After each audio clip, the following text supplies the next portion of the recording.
First Chronicles chapter 4, verses 9 to 10. Shall we all stand first and let us read this passage? It says, Now Jabez was more honorable than his brothers, and his mother called his name Jabez, saying, Because I bore him in pain. Verse 10. And Jabez called on the God of Israel, saying, Oh, that you would bless me indeed and enlarge my territory, that your hand would be with me. Okay? So, and, is that so? Yeah. And that you would keep me from evil, that I may not cause pain. So God granted him that what he requested. Salamat po, Ma, sa pangalan ni Jesus. We are thankful to you today for bringing us together in this place. Thank you, Lord God, that you gather in your name, you are in your midst. And thank you, God, hallelujah, that you have called us. Not only yesterday, Lord, but you've called us today and even tomorrow, as we are assured, Lord God, of your presence and your prayer, our prayers, Lord, will be answered. Thank you, Lord, that you are our God who answers our prayer. Lord, help us to believe, Lord God, what you have promised. And these things will happen and will accomplish in our lives. And we'll see, Lord God, you being graceful to us, Lord God, today. In Jesus' name we ask this. Amen. Amen. So, prayer of Jabez. Amen. By faith, we are blessed like Jabez as we continue believing and praying as well, brothers and sisters. Okay, this is considered one of the most shortest prayers. Hindi natin alam kung anong dahilan bakit ipinanak siya sa difficult situation. The Bible says that his mother bore him in pain. Siguro may problema, yung pinanganak si Jabez o kawalan, at talaga kung hindi po kilala, actually ang pamilya nila hindi kilala po. And higit pa doon, si Jabez po ay born in pain. Okay? Maraming mga commentators, maybe walang ama. Okay? Maybe the father left them. So napakahirap sa panahon na yan na ipinanak si Jabez. But one good thing na ginawa po niya, sa kabila, nakaranas kayo ng medyo mahirap ang buhay. Kahit na yung struggle mo ay naroon ang pain, hurt, no, sa buhay natin. Higit pa po yung naranasan ni Jabez. But the Bible says he called on the name of the Lord. Amen? Tumawag siya. Kaya nung tumawag po siya sa Panginoon, sinagot ng Panginoon. Po. E naroon po ang Diyos na handa tumugon sa mga panalangin ng mga anak niya. Okay? Sa kabila po nating kalagayan, maybe ngayon, naranasan din natin yung pandemic, talagang hirap na hirap ang mga tao. Pero higit pa doon ang naranasan ni Jabez. That's why the Bible is telling us that he was born in pain. Okay? So dito po makikita natin mga kapatid, hindi po siya tumawag kung saang Diyos, kung sinong Diyos-Diyusan, kung sino mang deity na kilala sa panahon niya. But the Bible is telling us that he called on the name of the Lord, the God of Israel. Okay? There's no doubt that many of us are going through some of the most stressful times. Dahil naranasan natin talaga rin ang mga kalagayan ganito, pandemic po. However, there are countless examples in the Bible na babasa po natin na bagamat nakaranas po ng hirap. Hirap na hirap talaga. Pero the moment they call on the Lord, they were delivered. And God delivered His people from troubled times. Yung mga mabigat, yung parang wala ng pag-asa, hopeless case. We have to look at a man who was also in tough situation and His name was Jabez.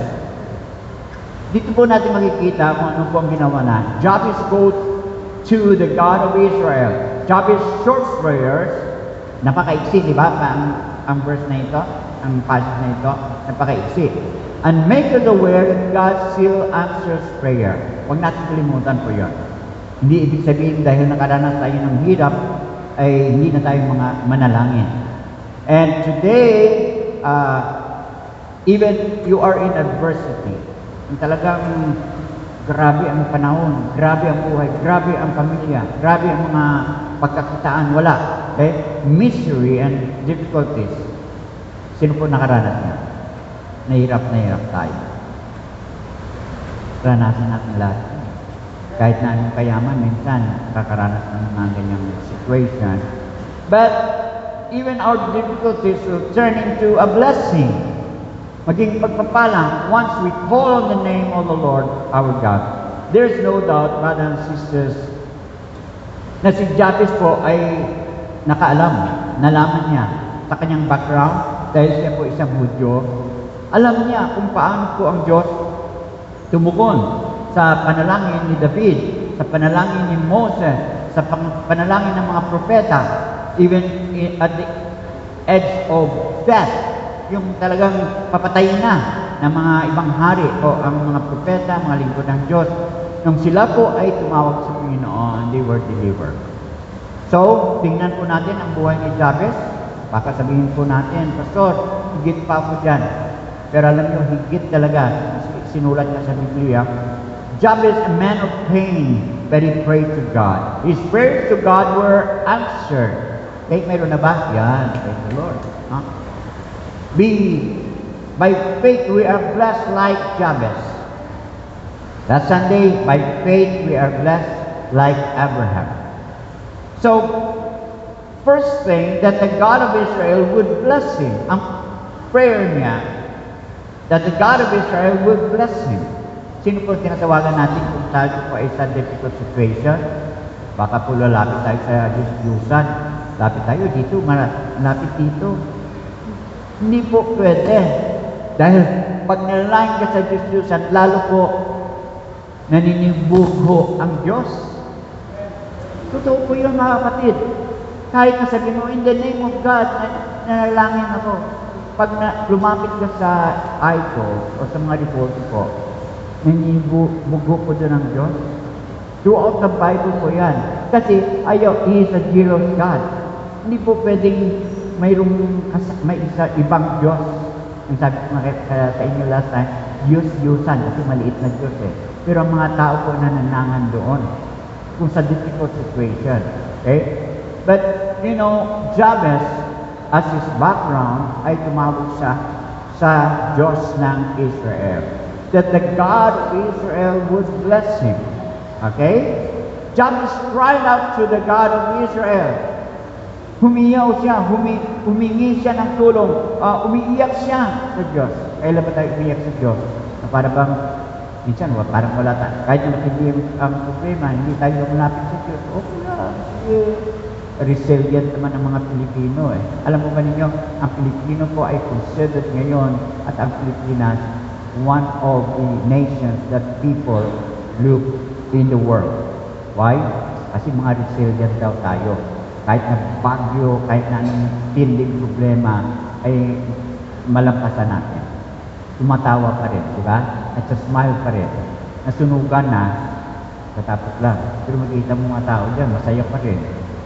Tapos nagdadala ng mga gagamitin nila ulit. Binigyan naman sila eh. Masaya. Ganun po ang mga Pilipino. But I believe that Jabez was like, as a real Jew, ay mayroong panampalataya sa Diyos. Ay panampalataya ba tayo sa Diyos? He acknowledged that God of Israel in his prayer. In Isaiah, as background of it, mga Hudyo po ay nanalangin. Isaiah 45, verse 5 to 7. Isaiah 45, verses 5 to 7, it says, I am the Lord, and there is no other. Ano po nyo walang iba po. Kaya huwag tayo po pag may problema na inspirado na tayo kung sino nang lalapitan natin. Kung sino na lang na Diyos-Diyusan, kung sino na lang na tao lalapitan natin, huwag po natin gawin yun, mga kapatid. Worst will come if we do that. Because I am the Lord, it says, and there is no other, there is no God beside me. I will gird you, do you have not known me. Kahit na di po natin masyadong kilala ang Diyos, pero turuan tayo ng Panginoon, He will keep us when we continuously call upon His name. That they may know from the rising of the sun to its setting that there is none besides me. Tama? Si Lord, ayaw niya talaga. Pinapakita niya, walang ibang Diyos-Diyusan, walang ibang lalapitan kayo, kundi ako lang. That there is none besides me. I am the Lord, and there is no other. Verse 7 says, I form the light and created darkness. I make peace and create calamity. I, the Lord, do all these things. Of course, alam po natin, pinahintulutan lang ni Lord yung mga kalamidad. Hindi siya gumagawa ng kalamidad para tayo po parasahan. Pinapintulutan lang niya ang kaaway, si Satanas, na gumawa niyan. Kahit sa buhay ni Job, di ba? Sabi ni Lord, sige, tingnan mo siya, subukan mo siya, pero huwag mong kunin ang kanyang buhay. Hindi po pwede, kahit na sa anong kabila ng hirap ng buhay natin, nakitilin mo ang buhay mo. Tapusin ko na, wala nang pag-asa ito. Yung mga suicidal spirit, yun po hindi sa Panginoon. At si Jabez po ay tumawag sa Panginoon. So, alam po niya, he knew the Lord God of Israel. I, the Lord, do all these things. Kung ano man pangyayari sa buhay po natin, hindi po yan gawa ng Diyos, mga hirap, mga sakit, pinapahintulutan lamang ng Panginoon. Kaya minsan po ang mga sakit ay reminder minsan, it's God's trumpet. Napalan tayo, ano ba dahilan? So, dito po makikita ng verse 14, Isaiah pa rin, yung kanina, 45 verse 14, Thus says the Lord, the labor of Egypt and merchandise of Cush and of Sabaeans, men of stature, shall come over to you, and they shall be yours. Darating panahon, pag tayo po ay patuloy na maglingkod, manampalataya sa Panginoon, gagamitin ng Panginoon ang mga sikat na mga tao, mga taong mayroong kakayahan na i-bless ka. Even the Gentiles, the Bible says, that God will use the wealth of the Gentiles to bless you, shall come over to you, and they shall be yours. Sabi ko dito, they shall walk behind you, they shall come over in chains, and they shall bow down to you. Wow! Ang mga kilalang mga tao, dahil na nampalataya ka sa Diyos, naniwala sila na tayo ay pinili ng Diyos at pinagpapala ng Panginoon, they will bow down. Parang mahirap paniwalaan, di ba? Paano sila magpa-bow down sa iyo? Ay walang-wala na tayo. Pero alam mo, ang Diyos po ay makagawa ng isang bagay na hindi po natin akalain as long we put our faith toward Him. And in verse 14, surely God is in you, and there is no other God. Tandaan po natin paulit-ulit ang sinasabi ng Diyos, there is no other God. Sometimes, religion brings us to know other God, or even maybe God, but it's not sufficient God. God, our God, is sufficient God. Amen? He is going to supply all our needs. Truly, sabi verse 15, truly you are God who hide yourself, O God of Israel, the Savior. Yun na po ninyo? The God of Israel, the Savior. There is no other Savior in the Bible but Jesus Christ. Amen? So Jesus Christ existed even in the Old Testament. Before He came, even before He was born in Bethlehem, He already existed. He is the Savior. Okay? Verse 16, He shall be ashamed and also disgrace all of them. Okay? So here, brothers and sisters, these people will go in confusion who are makers of idols. Mga gumagawa ng mga idols, mga mga Diyos-Diyusan. Bakit po, sinong gumagawa pa ng mga idols? Di ba tao lang? Tapos sinasamba ng mga tao rin? Wow! Kahit naggawa ng ginto yan, gawa ng ivory, gawa ng silver, anumang kaganda niyan, gawa pa rin ng tao yon. And in the Ten Commandments, it says there in Exodus 20, basahin po ninyo, verses chapter 20, bubasa nyo, basahin po ninyo, makikita natin doon na hindi po pinagtulutan ni Lord na magsamba tayo sa mga curved images o gawa ng tao. Isipin mo, gawa lang ng tao yun eh. Makita lang na may kurma tao, sinasamba na. Yun po ang mga tawag po, mga grupo ng mga tao ngayon ay animist. Mga animist na tao. I met one of them. Kita mo sa bandang Russia, nanggaling pa yon, pumunta sa Baguio. Kasi yung may isang gumagawa doon ng mga tato, mga curve, pinasamba nila yung mga images.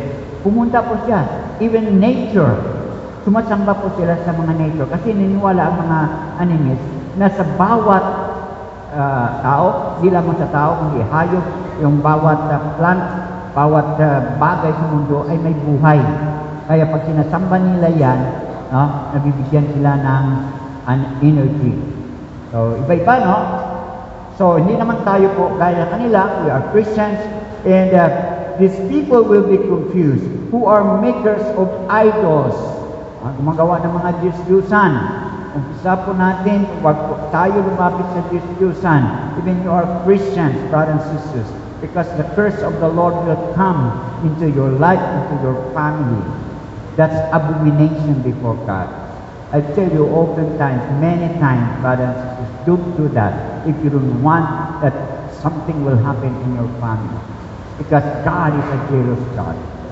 Yes, wag po natin gawin. Tumawag na lang tayo sa Panginoon. Humingi kayo ng tulong sa mga leaders natin.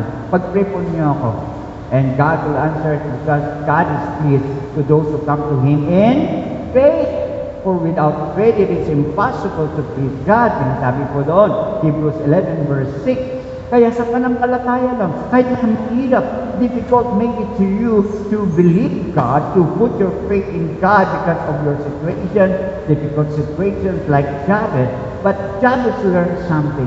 He called on the name of the Lord. Pag tayo kasi, pag mahirap ng kalagayan, nagre-resort tayo sa mga bagay na alam natin, makatulong din sa atin, okay din yun, no? Pero higit sa lahat, nagre-resort tayo sa mga Diyos-Diyusan, kung sino na lang diete o Diyos-Diyusan, nilapitan natin, ay nangyari po talagang worst mangyari sa buhay mo dahil pinasilos mo ang Diyos. Pag si Lord ang masilos sa iyo, kasi sumasamba ka sa ibang Diyos-Diyusan, hindi ka talaga makatanggap ng pagpapala. I tell you, hindi po tayo makatanggap ng pagpapala ng Diyos. Because God is a jealous God. So verse 17, that Israel shall be saved. Okay? By the Lord with an everlasting salvation. Walang hanggan. Kaya po kahit na mga Israelita po, mga Hudyo yun, marami ng mga backslidden. They turn back from God. You worship idols din. Nakaranas din sila. Kaya napaparusahan sila. Pero dahil sa pagmamahal ng Diyos sa kanila, sila ang pinili ng Diyos. Patuloy po, pag sila po ay lumapit sa Diyos, Lord, forgive us. Lord, we humble ourselves. That's why 2 Chronicles 7:14, it says, if my people which are called by my name shall humble themselves and pray and humble themselves, the Lord will listen to them. I will heal their land. As a nation, brothers and sisters, unti-unti po, pinapagaling ni Lord ang Pilipinas. Yes, I tell you, if you watch or look at Google, kita po niyo lahat ng mga leaders sa buong mundo, tinitingnan po nila ang Pilipinas. Bakit po? Maraming napakayaman ng bansa natin. Sea, land, maraming ginto daw, mga kapatid. And every leader in the world looks at Philippines. Bakit kaya? Kasi gusto ni Lord i-bless ang mga Pilipino na nanampalataya sa Panginoon. Amen? Nananalig sa Panginoon. Do you believe that? I believe. Hallelujah. Hallelujah. For, verse 18, for this says the Lord who created the heaven, who is God, who formed the earth and made it, who has established it, who did not create it. in vain, who form it to be inhabited. I am the Lord, and there is no other. Inulit ko na, I have not spoken in secret in a dark place of the earth. I did not say to the seed of Jacob, seek me in vain. I, the Lord, speak righteousness. I declare things that are right. Amen. Hallelujah. Assemble yourselves and come. Draw near. Ano sabi doon? Together you have escaped from the nations. They have no knowledge who carry the wood of their carved image. Pinalik ulit. Mga carved images. Ayaw talaga ni Lord yan. Basahin niyo yung buong Biblia. Mababasa po ninyo throughout, embedded in the scripture that God hates it. Okay? And pray to a God that cannot save. Diyos-Diyusan na hindi makaligtas. And the Lord, verse 21 up to 25, basahin po natin, tell and bring forth your case. Yes, let them take counsel together. Who has declared this from ancient time? Who has told it from the time? Have not I the Lord? And there is no other God besides me, a just God and a Savior. Amen. Hallelujah. There is none beside me. So 25, look at me and ye say, all you ends of the earth, for I am God, and there is no other. Ulit-ulit, the Lord. 23, I have sworn by myself, the word has gone out of my mouth in righteousness, and shall not return. That to me every knee shall bow, every tongue shall take an oath. He shall say, surely in the Lord I have righteousness and strength. To him men shall come, and all shall be ashamed who are incensed against him. Verse 25, that in the Lord all the descendants of Israel shall be justified and shall glory. Lahat po ng descendants. Hallelujah. Filipino, as I've shared to you last Sunday, when you believe Jesus Christ, you are children of Abraham. Ito po mga anak ni Abraham yun eh. Si Abraham. Tayo po, pag nanampalataya tayo kay Jesus, buong puso natin, tayo po ay pagpalain ni Lord. Justify tayo ng Panginoon. Okay? So many verses, but, okay. Tapusin na lang natin to. Alright. And as Christians, the Lord will expand your border and territory. Kasi sabi ni Lord, go walk through. Kay Abraham po to sabi ni Lord kay Abraham. Nung tinawag ni Lord si Abraham po sa Genesis 13, 14 to 17, Genesis 13, 14 to 17, the Lord said to Abraham, after Lot had parted from him, look around from where you are, to the north and to the south, to the east and to the west. Tingnan po, sabi ni Lord kay Abraham, tingnan mo, lahat sa north, sa east, sa west, at south. Anong gawin ko? All the land that you see, I will give it to you, and your offspring forever. I will make your offspring like the dust of the earth. Nangyayari pa? Yes. Kaya po, sabi ko sa inyo, even Jews, even Islam, mga Muslim, mga Kristiyano, i-acknowledge si Abraham. And I will make your offspring like the dust of the earth, so that if anyone could count the dust, then your offspring could be counted. Siyempre, alam naman natin, hindi natin ma-count ang mga buhangin. Go walk through the length and breadth of the land, for I am giving it to you. So tayo po ang result. Dahil kay Abraham, panampalataya ni Abraham po, ay nanalig tayo, and we are now children of God. Amen? So the Lord will expand your border and territory in bringing the gospel. Sa po yun. Ang purpose po na tayo tinawag ng Panginoon para mangaral ng salita niya. Kaya minsan po ay makikita natin, alam niyo kung maraming mga missionary all over the world, they travel, and once in a while ako po nag-travel din, because that's the mandate of the Lord. Amen? Masarap ba magbiyahe? Hindi po lahat masarap. Tulugan mo o anong titerhan mo. But the Lord will provide for you. So dito po, may professor namin po sa Hagay, sabi niya, as one of leaders, okay, as you follow the Lord, you will be called a universal Christian. Ibig sabihin, pag mag-travel ka, Panginoon, sa pangalan ni Lord, universal Christian ka ang tawag. Kasi kahit na saan pupunta, pwede ka. Universal. Gusto ba nyo yun? Wow!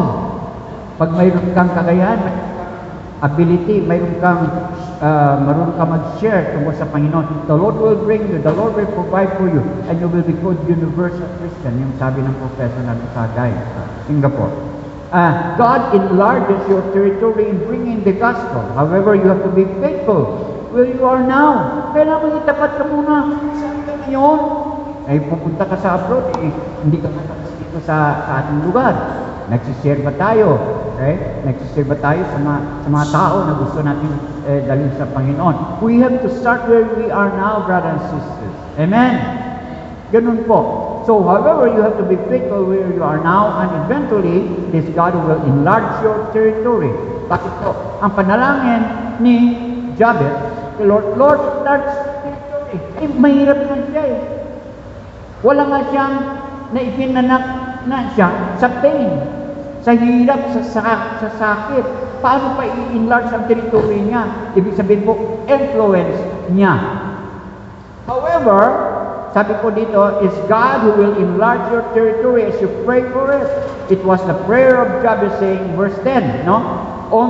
Oh, that you would bless me and enlarge my territory. Sabi ko, ang panalangin ni Jabez. God will expand your territory, your influence, brothers and sisters. Tayo po ay nabubuhay para magkaroon ng influence. Hello? Kahit na saan kayo po, kahit sa trabaho ninyo, may mga tao, influencer, leader. Okay? And we Christians should be leaders. Amen? We are not the tail, but we are the head. Hindi po pwedeng sunod-sunod lang ang po natin ng panalangin ni Jabez. Sinugon ba ni Lord? Okay, why Jabez needed God's hand to be upon him? Because where the hand of God, there is protection, safety, mayroong security. Pag wala ka sa kamay ng Panginoon, kawalan talaga. Kahit na kung hagod mo, kahit na anong sikap mo, mga kapatid, without the hand of God protecting you and enlarging your territory, it's nothing. Brothers and sisters, maybe for a while, maybe you have riches. It's not a guarantee that you will live peacefully. No. Sabi po niyo, oh, that you would bless me and enlarge my territory. Mga ito po, tapos na tayo. See, that God of Israel's hand might be upon him. Ang panalangin niya na ang kamay ng Diyos ay sa kanya. Ingatan siya ng Panginoon. Verse 10, oh, that you would bless me. Sino na lang niyo? Bless me. Hello? Okay pala yan. Lord, bless me. Pero you have to be faithful sa Panginoon. You don't have right to say, Lord, bless me. Pagkatapos wala kang ginagawa. Maging tapat ka sa Diyos. And when you pray to God, Lord, bless me like Jabez. Oh, that you would bless me and enlarge my territory. Let your hand be with me. What if the God is upon you and you always follow God's will for you, brothers and sisters, you will become blessed. Blessed as God blessed Abraham. God blessed everyone who called upon him. And God blessed Jabez. Why? Why Jabez needed God's hand to be upon him? Sabi ko kanina, sa protection. Sa safety natin. Sa security natin. Ano ibig sabihin security? Security bank? Hindi lang yung security bank. Yung mayroong tayong security. Tayo po lahat ay mayroong security sa kamay ng Panginoon.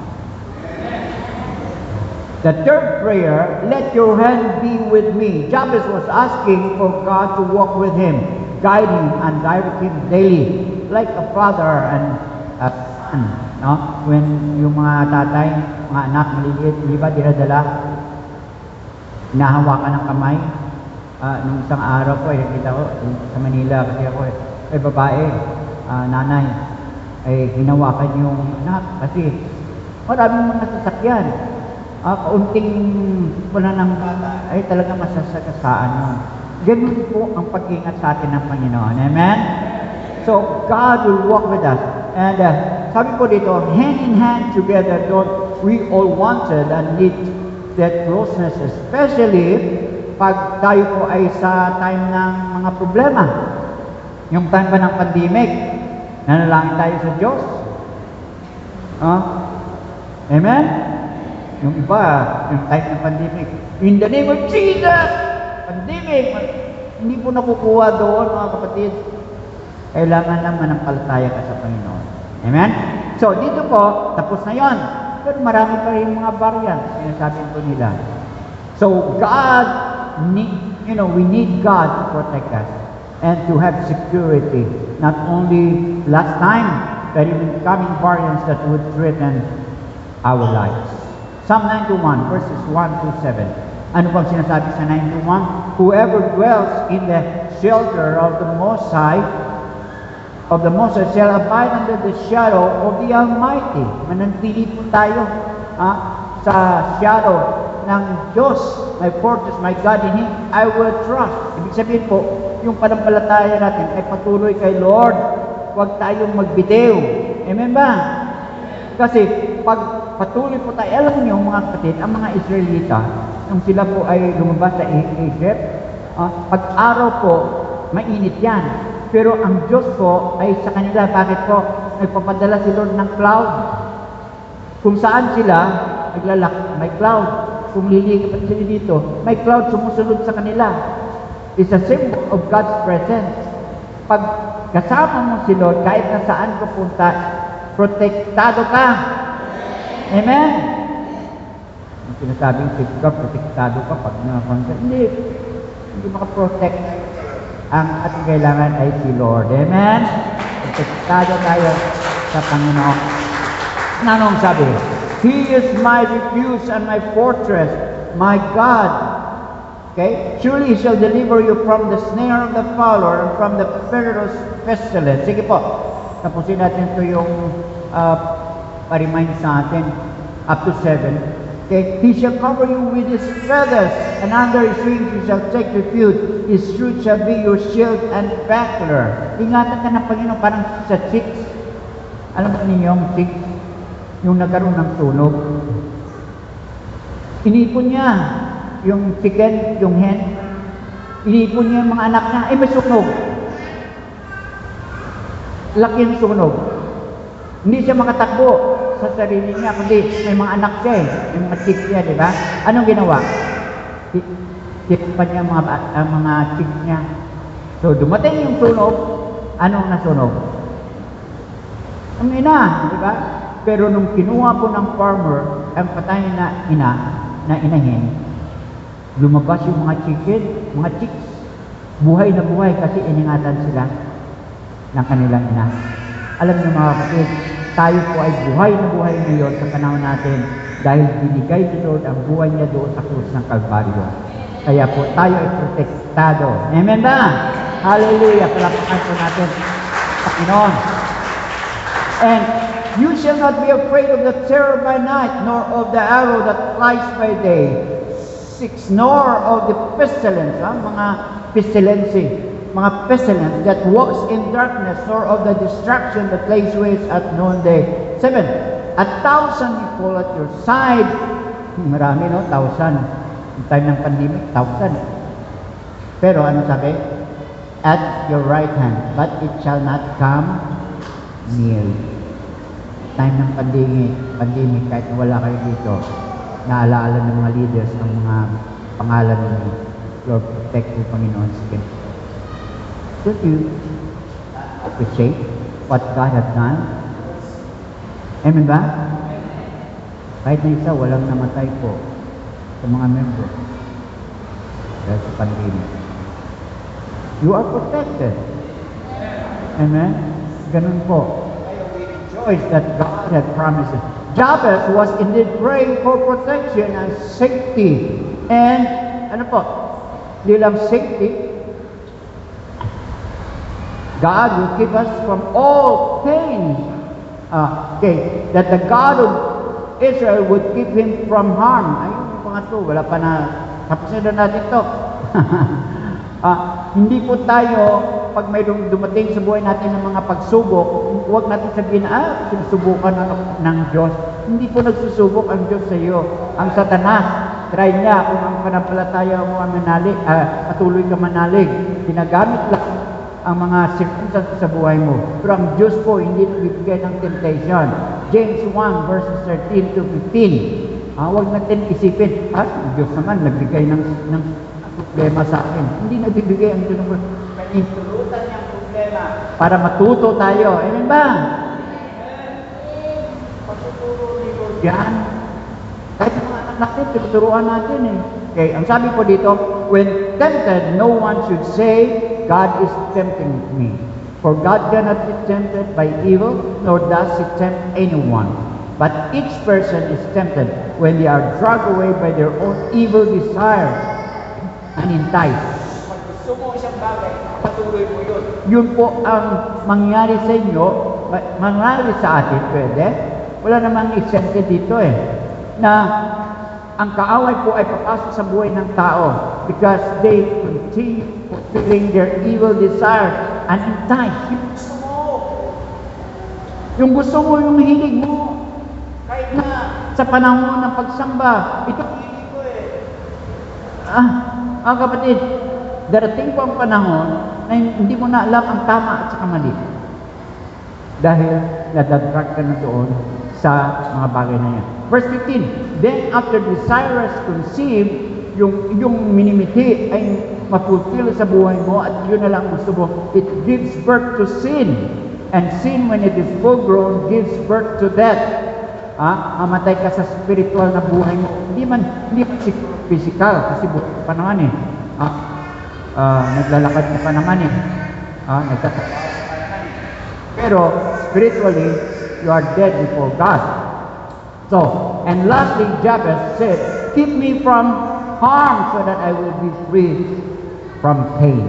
Di ba? Yung buhay niya ay puspos ng sakit, pain. Mga kapatid, the only solution that we could have even to prevail over these pains, brothers and sisters, is to call upon the Lord. Okay? Keep me from, and I will be free from pain, sabi ni Jabez. Jabez was not just asking for physical protection for himself alone. It might appear, as it was, that he was praying to be free from all harm, as he suffered already the pain when birthed by his mother. Sobra-sobra ng sobra-sobra na yung sama ng loob. Sobra-sobra na yung hirap niya. Kapatid, pag ang tao ay mahirap na, hindi huwag tayong lumayo sa Diyos. Yun po ang pagkataon na lalo tayong lumapit sa Diyos. Sa simula na magawa tayo, ang Diyos lamang ang magagawa ng isang bagay, even miracle that will turn our life to put trust in Jesus is the answer. Amen?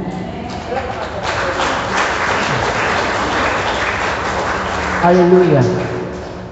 Would keep me from evil that I may not cause pain. Ibig sabihin po, hindi lang sa sarili niya at ganoon din hindi magdala siya ng pain.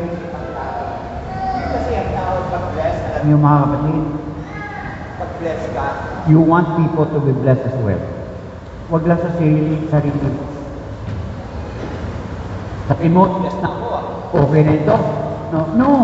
You are blessed to be a blessing to the world. At Jabez was not just asking for physical protection, but even to be free from harm as he suffered already the pain when he was burdened.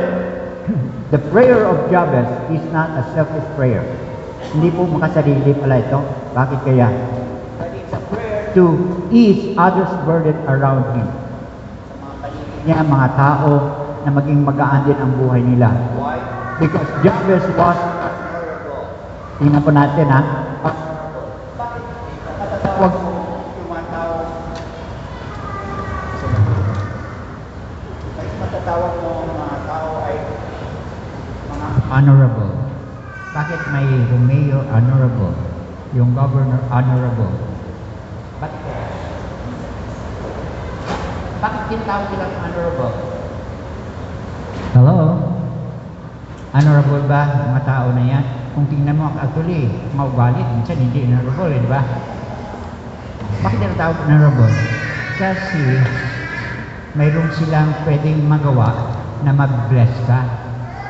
Kaya ngayon, marami. Nasunugan ka, bless ka pa rin. Bibigyan ka ng maraming pangtayo ng bahay. Dahil sa mga leader, kaya honorable sila. Pag ang mga spiritual leaders kaya, mag-bless sa'yo. Di ba honorable din yon?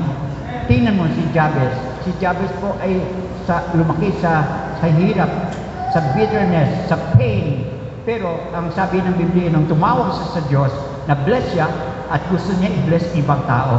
Kaya tinawag siya honorable. Gusto ba niya tawagin kayong honorable?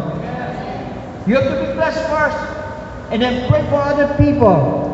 So, Jabez was honorable man not because of what he owned. Hindi po, kahit na mayaman ng tao, pag hindi naman tumulong sa iyo, hindi siya honorable sa iyo. Hello? Okay na? Alright. Thank you. Hindi dahil mayaman siya. That his social status, because of his social status, willing to share to other people, and a man of faith, and a man of prayer, a man of service, brothers and sisters. He wants to bless people. He is considered honorable. Amen? We want to be honorable, woman, girl, student, honorable mother. Wow! Hindi lang yung mga politician ang honorable. Pwede kayo maging honorable. Amen? Conclusion. God needs like Jabez in our world today. Not only praying for himself, but also praying to be blessed, to bless other people. Jabez was surrounded by evil and all kinds of pain. Sa kabila po. Siguro, Pastor, sobra-sobra ng pain nasa namin. Ganito na lang ba kami hanggang mamatay? No, hindi makalampas. Wala. Puro lagi may pangailangan. Mga kapatid, there's a way. God has given us like Jabez to fall upon him. Amen? And but he prayed to God for God's blessing and protection so he could serve other people. Tapos na po tayo. Ang tanong po, did God answer his prayers? Yes, with all his prayers, it says that God granted his request, our prayers that will be a blessing to others like Jabez. Manalangin po natin na tayo maging blessing. Hindi lang tatanggap ng blessing, tayo ay maging blessing sa ibang tao. Jabez became more honorable than his brethren. Bakit po? Mga kapatid niya, hindi honorable. Hindi sila tulong eh. Mayaman siguro sila isang sa kay Jabez. But when God blessed, when God blessed Jabez, he became honorable man. When you call upon God in Jesus' name, he will answer your prayer. Finally, the Lord says in Jeremiah 33, verse 3, call upon me, and I will answer you, and I will show you great things that you never yet know. Hindi pa natin alam kung ano gagawin ni Lord sa atin. Pag tayo po'y tumawag sa atin, he will show us his mercy, his grace, abundant grace toward us. Gusto ko po, lahat tayo ay makaranas din dito. Lahat, bawat isa sa atin, makaranas ng abundance ng pangako ng Panginoon. Amen? God is the same God that Jabez prayed to. We pray to God, God of Israel. We pray to God through Jesus Christ our Lord. And we are blessed today. Amen? Don't forget that, brothers.